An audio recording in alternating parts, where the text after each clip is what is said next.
Good evening again, everyone. It was amazing to see how much science that the glorious Quran contained after your talk. But in most of the examples from the Quran which you gave, it is very difficult to comprehend what the Quran tells before actually the science discovers or invents that particular phenomenon. For example, you said, in the honey, there is healing of humanity in the Quran. And you mentioned it as it's about if a person is maybe say poisoned with a plant, the honey of the plant should be taken. So, what is the use, say, of a almighty holy scripture talking about things which you are only able to comprehend after the real invention is made by science? So, can you tell me now something from the Quran which will be invented by science later or yet to be invented? Brother, that's a very good question. That I've mentioned many things about science indirectly, saying all this was already discovered earlier. And if Quran says something and after science has discovered, so what's the use? Can you tell me something which science hasn't discovered? Brother, that's the reason the Arabs were advanced in the field of astronomy. Why? Because they read the Quran. The Quran has a lot of information on astronomy. So when they read the Quran, they try and do more investigation. They do more research. And that's how they come to know. Quran is a telegraphic message. See, the book of science, only on one subject. In medicine, one subject only requires volumes.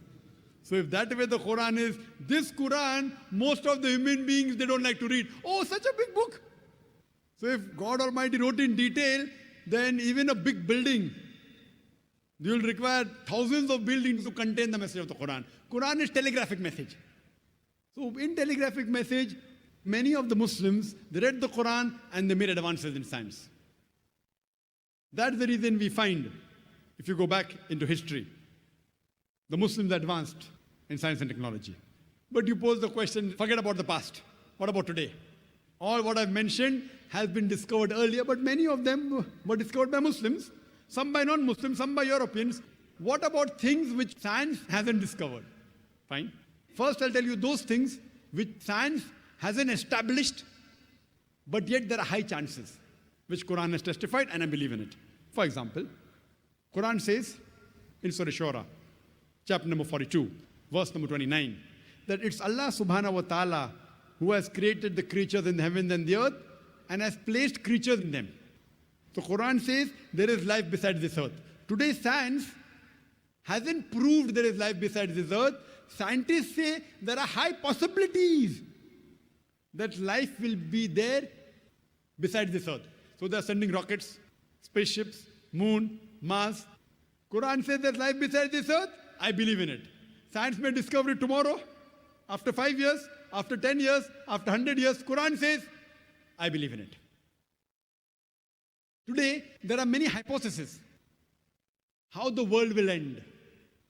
It says that the sun will become big and the world will end. The mountains will fall down.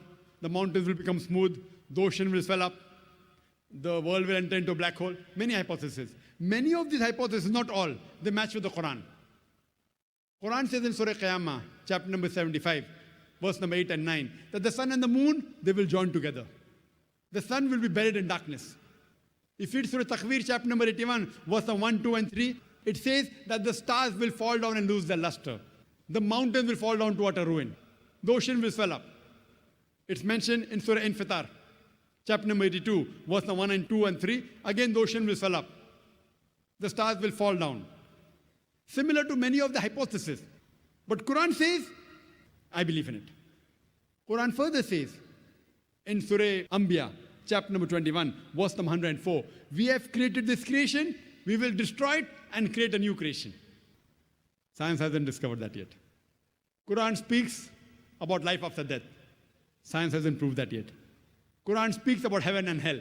Science hasn't proved about that. Quran speaks about jinn. Today psychologists say extraterrestrial power. There are some people who get possessed with jinns. Quran speaks about that. Quran speaks the first man on the earth was Adam, peace be upon him. Science hasn't proved. There are high possibilities science will prove. Now you may ask me that, Brother Zakir, you gave such a good talk on science and technology with 100% solid proof. You believe in life after death? You believe in jinn?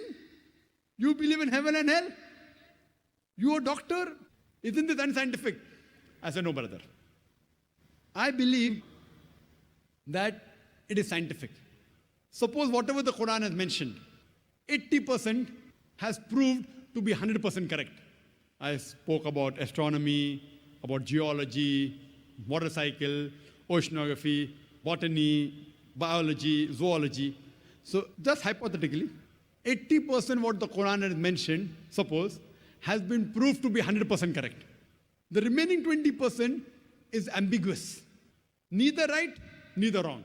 Not even 0.1% of that 20% which is ambiguous has been proved to be wrong. There is not a single verse of the Quran which can be proved false by established science. Hypothesis. So my logic says when 80% is 100% correct and the remaining 20% is ambiguous, but not even 0.1% of that 20% is proved wrong. So my logic says that even that 20% inshallah will be correct. If not today, tomorrow, after 50 years, after 100 years, after 1,000 years, Allahu Alam, God knows, they will prove there is life after death. They will prove there is jinn. They will prove there is hell. There is proof there is heaven, and so on and so forth. I can give another lecture on things which science hasn't proved, but inshallah will prove. Hope that answers the question.